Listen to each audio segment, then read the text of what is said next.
નમસ્કાર મિત્રો, મારે તમને આજે એક સત્ય અને સાચી હકીકત જણાવી છે.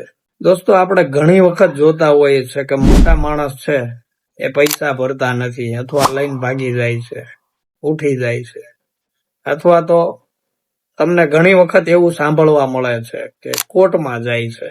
મોટો માણસ છે એ જ્યારે પણ તકલીફ પડે ને ત્યારે વકીલની હાજરીમાં વકીલ રાખી અને પોતે કોર્ટમાં જતા રહે છે. જ્યારે સામાન્ય મિડલ ક્લાસના વ્યક્તિઓ છે 1-2 લાખ રૂપિયાની લોન લીધી હોય, 50% 40% ભરી પણ દીધી હોય, છતાં પણ બેંક કે NBFC કંપનીઓ છે જ્યારે સમન્સ મોકલે છે ત્યારે કોર્ટમાં જતા ડરે છે અને ભાગતા ફરતા હોય છે, ટેન્શનમાં ફરતા હોય છે, માનસિક રીતે ઊંઘ આવતી ન હોય. દોસ્તો, આ એક સત્ય અને સાચી હકીકત છે. જ્યારે પણ તમને તકલીફ પડે ને ત્યારે વકીલ રાખી અને આપણે કોર્ટમાં જ જવાનું.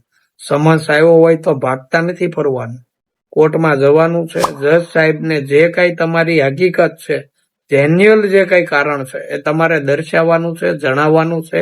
ત્યાંથી તારીખો લેવાની છે અને સમય આવે, વર્ષ, 1.5 વર્ષ, 2 વર્ષ, જે કઈ કેસ ચાલે એમાં તમારે સેટલમેન્ટ કરી અને પૈસા ભરવાના છે. ભાગતું નથી ફરવાનું. દોસ્તો, તો આ સત્ય હકીકત તમને કેવી લાગી અને તમે એના માટે શું કહેવા માંગો છો, કોમેન્ટમાં જરૂર લખજો બધાય. જય હિન્દ, જય ભારત, જય સંવિધાન. દોસ્તો.